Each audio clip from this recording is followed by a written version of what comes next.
Assalamualaikum warahmatullahi wabarakatuh. Alhamdulillahirrahmanirrahim. Wassalatu wassalamu ala nabiyina Muhammadin wa ala alihi wa sahbihi ajma'in wa ba'd. Anak-anakku yang habis cintai, para pendengar, para pemirsa yang mudah-mudahan semuanya senantiasa dirahmati oleh Allah Azza wa Jalla. Alhamdulillah kita masih bersama dengan mutiara nasihat-nasihat yang disampaikan oleh para ulama salaf kita untuk generasi muda.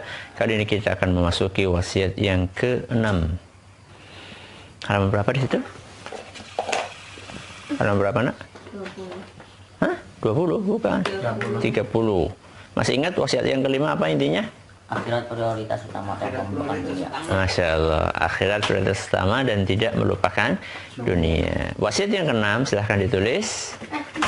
Intinya adalah jangan panjang angan-angan.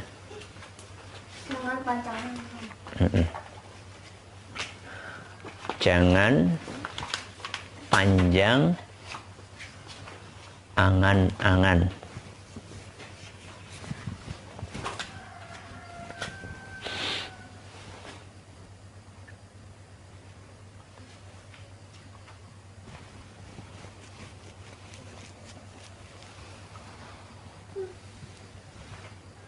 Terus Apa, Mas Anjas? jangan panjang angan-angan. Jangan panjang angan-angan. Ya. Apa maksudnya? Angan-angan siapa? Cita-cita. Cita-cita, keinginan, harapan. Ya. Panjang. Apa artinya panjang, Gus? Dua. Panjangnya nggak pendek. Ya. Mari kita dengarkan apa maksud dari nasihat ini dengan mengkaji apa yang dipaparkan oleh Syekh Abdul Razak Al-Badr. Silahkan dibaca, Mas Anjasah. Wasiat ke-6. Wasiat ke-6. Di antara yang diwasiatkan para salaf kepada para pemuda adalah riwayat yang berasal dari Uqbah bin Abi Hakim. Beliau berkata, kami pernah duduk di majelis Aun bin Abdillah. Lalu beliau berkata kepada kami, Ma'syarus syabab, qad ra'ayna syabab yamutuna fama Yun.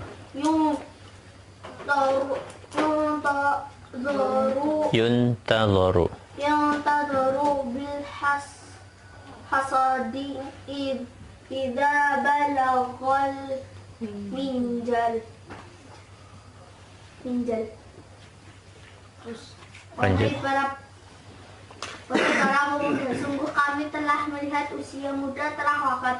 Apa yang bisa dinanti apabila panen telah sampai ke penggilingan sembari beliau mengusap jenggotnya. Maksud beliau rahimahullah adalah siapa yang telah mencapai usia tersebut, maka dia tiba waktunya untuk dipanen karena tanaman apabila disempurnakan, apabila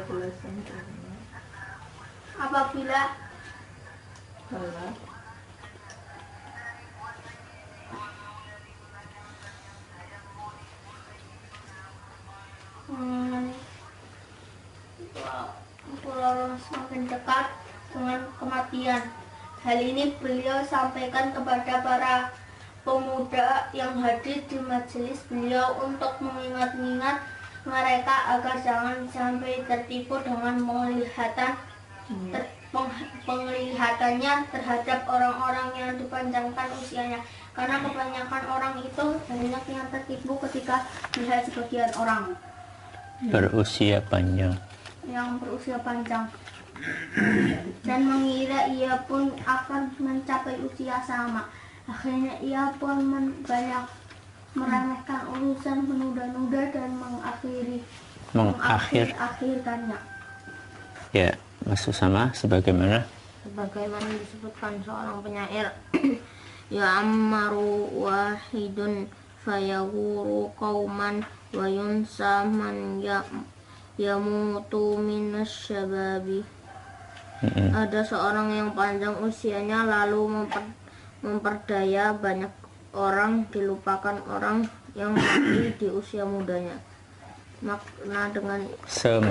semakna dengan ini juga ada yang diriwayatkan dan dari Al Hasan Al Basri bahwa beliau suatu hari pernah berkata kepada orang-orang yang hadir di majelisnya, di antara mereka ada yang tua dan yang muda.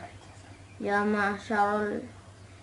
ma'syaras syuyukhi ma yuntadharu bizzar'i idza balagha qalu al-hasadu qala ya ma'syaras syabab inna zar'a qad tudrikuhu al-ahadu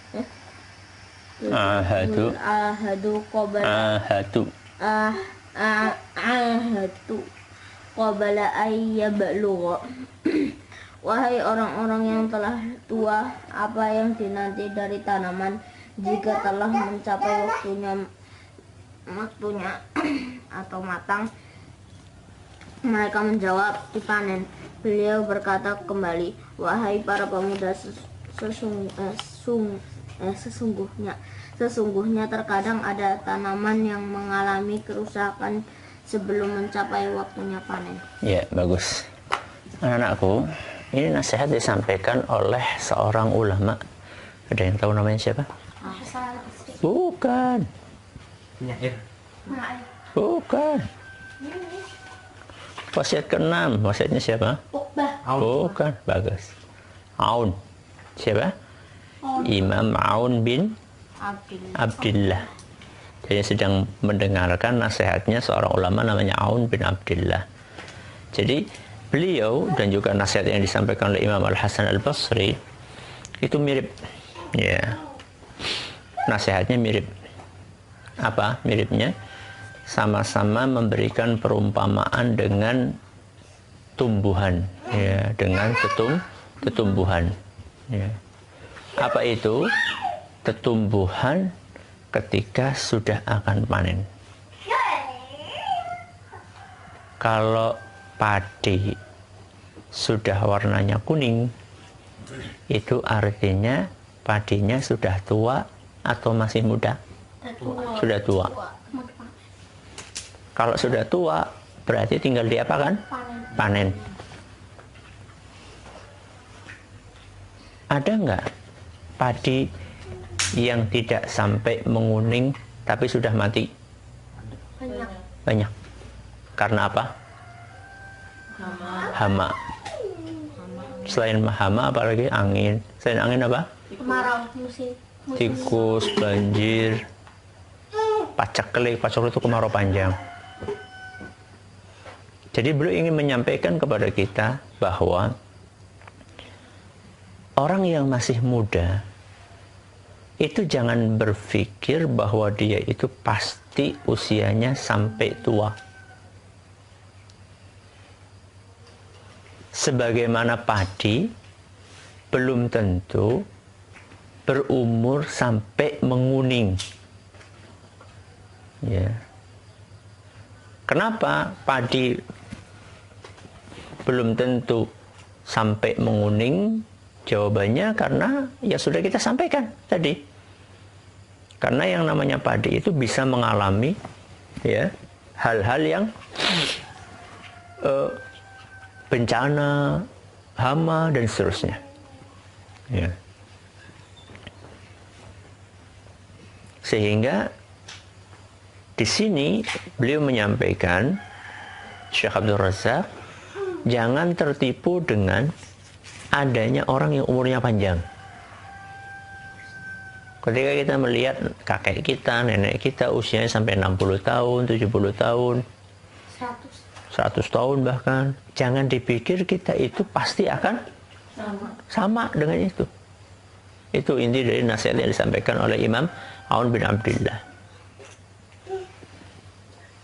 Karena usia itu rahasia dari Allah. Abi sering menyampaikan contoh kayak gini. Buah kelapa. Apa? Buah kelapa. Yang jatuh dari pohonnya, apakah hanya buah yang sudah tua? Belum tentu. Belum tentu. Ada nggak yang masih muda Banyak. jatuh dari pohonnya? Banyak. Contohnya? Degan. Apa? Degan, kelapa muda. Padahal itu belum tua. Bahkan di bawahnya degan yang masih apa? Kecil segini. Apa bahasa Jawanya? Bluluk. Ya, aku belum kenal bluluk tuh. Dulu kita tuh mainannya pakai bluluk, nak. Gangsing itu, nak, bukan seng yang kalian beli itu, kan. Bluluk, pakai bluluk. Ya, itu apa? Kasih kalau nggak paku ya biting itu apa? Lidi. Ya, kemudian diikat pakai karet, terus seng.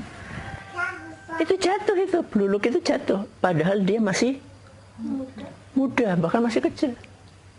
Itu perumpamaan yang mudah sekali untuk kita cerna, bahwa yang namanya mati itu nggak mesti nunggu apa?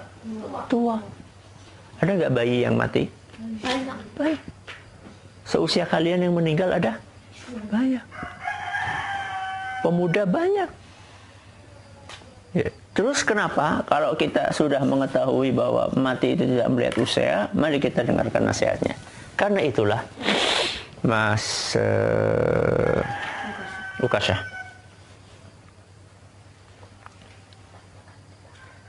mau ganti baterai dulu? Ya, ya.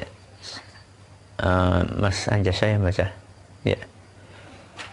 Karena itulah hendaknya seorang muslim itu kondisinya seperti yang disebutkan di dalam sebuah hadis. Idza amsaita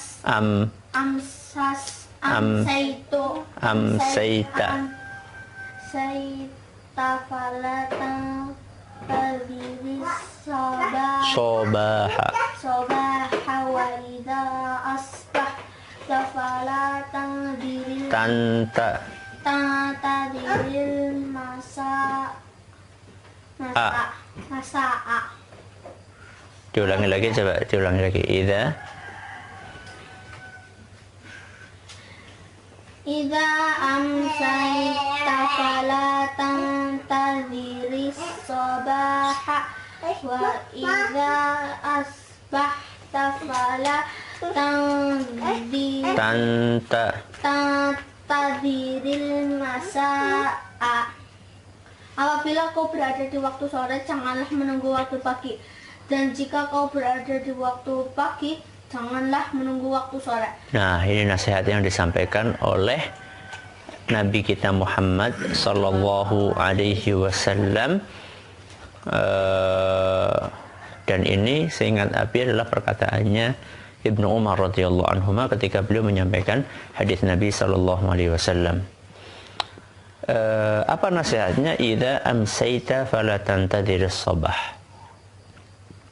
Kalau kamu masuk waktu sore, nggak usah nunggu pagi. Kebalikannya, wa idza asbahta, kalau kamu masuk waktu pagi, jangan nunggu sore. Ini namanya tidak panjang angan-angan. Tidak suka menunda. Mas Anjas, ayo ngaji sekarang. Nanti siang. Begitu siang, ngantuk. Terus apa? Nanti sore. Begitu sore, pengen main dulu. Kapan, Jas? Malam. Begitu malam, ngantuk. Itu gara-gara menunda. Nasihatnya, jangan menunda amal soleh. Ya. Kenapa? Karena kita kalau sudah beramal soleh, mati insya Allah dalam keadaan sudah beramal. Ya. Kemudian hati kita sudah tenang. Enak gak, Jas? Lagi mainan, Jas panggil dulu, ngaji dulu, gak enak. Lagi asik-asiknya udah. Ngaji dulu, ibadah dulu, setelah itu kita mau istirahat, mau ini, gak ada masalah. Ya. Dan yang lebih parah lagi adalah orang yang menunda sampai tahun depan, tahun berikutnya. Loh, kenapa nggak ngapal Quran? Tahun depan aja lah kalau udah masuk pondok. Kalau belum mati. Jadi Kalau sekarang kita ini masih ada waktu, apalagi sekarang kita musim pandemi kayak gini, banyak waktu kosong. Ini kesempatan kita untuk genjot, bukan malah dikurangi yang biasanya setengah halaman hafalannya jadi 1 ayat, bukan. Yang biasanya 1 halaman jadi setengah halaman, bukan. Yang biasanya 5 halaman jadi berapa? 1 halaman, bukan. Ini waktu kosong. Ya. Karena kita tidak tahu usia kita sampai kapan. Ya. Jadi ketika nanti misalnya nih, ya masuk sama atau Mas Anjasah, aku ngapainnya nanti aja lah. Kalau sudah masuk pondok misalnya. Loh, ketika kamu masuk pondok anak-anakku, itu lebih banyak pelajaran di sana. Pelajaran ini, pelajaran itu, pelajaran ini. Mendingan sekarang ini waktu kosong. Ya. Nanti kalau sudah masuk pondok, sudah punya hafalan, setelah itu tinggal mengkaji pelajaran-pelajaran yang lain. Ini yang ini cuma murojaah aja. Ya. Makanya Abi bolak-balik ngasih semangat, motivasi, ya, kasih hadiah supaya termotivasi untuk belajar. Ya, ya Mas Abdurrahman Ibnul Jauzi.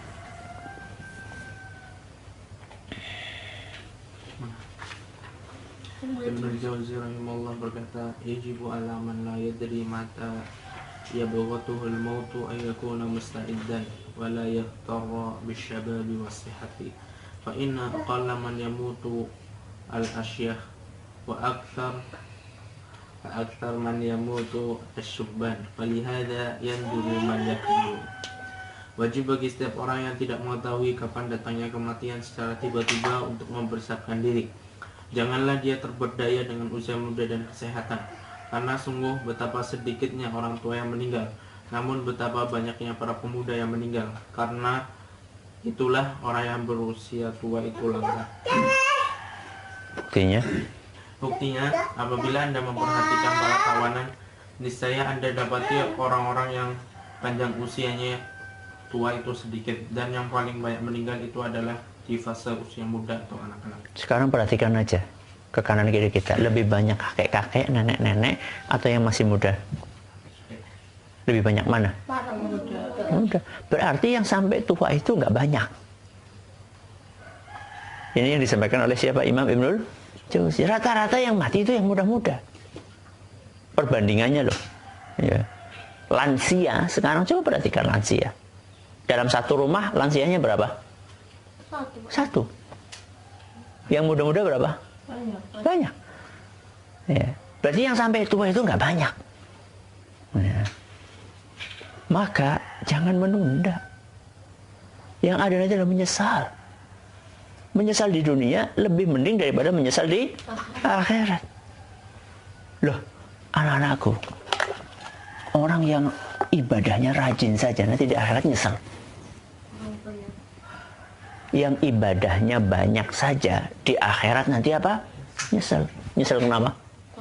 Kurang banyak. Karena dia melihat ada orang lain yang lebih tinggi derajat surga. Apalagi yang ibadahnya sedikit. Yang banyak ngaji saja nyesel, kenapa saya nggak lebih banyak lagi? Nah itu teman saya derajatnya lebih tinggi jauh. Fa inna manzilataka inda akhir ayatin taqra'u biha. Derajatmu di surga itu adalah sesuai dengan ayat terakhir yang kamu baca. Sebanyak itu ayat yang kamu baca, setinggi itu derajatmu di surga. Berarti kalau kita cuma baca sehari 1 ayat, derajatnya cuma segitu aja. Tapi yang sehari 100 ayat. Siapa kemarin ulama yang sampai berapa? 1000 ayat. Itu derajatnya nanti kita cuma bisa menggigit jari. Melongo kita. Ya Allah. Kenapa? Kenapa? Ya sudah lewat. Kenapa saya nggak gini? Kenapa? Udah lewat, itu sudah selesai. Harusnya menyesal itu sekarang.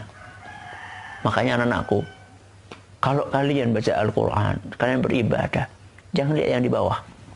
Jadi kalau misalnya, kamu kenapa sih kok hafalannya cuma 1 ayat? Aku masih mending.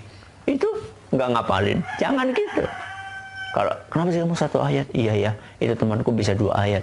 Yang 2 ayat temanku bisa 3 ayat. Yang setengah halaman temanku bisa 1 halaman. Yang 1 halaman temanku bisa 2 halaman gitu. Sholat tahajud, wah 21 aja dah. 21, maksudnya 3, bukan 21. Masih mending tahajud. Enggak, lihat yang sholat tahajudnya 83 misalnya. Seperti itu. Jadi intinya apa? Jangan panjang angan-angan. Makanya begitu ada waktu untuk belajar, untuk beribadah, segera lakukan. Setelah itu mau istirahat, tidak ada masalah. Baik, bisa dipahami? Paham tuh? Paham tuh? Barakallahu fiik. Mari kita tutup dengan membaca doa kafaratul majlis. Subhanakallahumma wa bihamdika asyhadu an la ilaha illa anta astaghfiruka wa atubu ilaik. Assalamualaikum warahmatullahi wabarakatuh. Waalaikumsalam.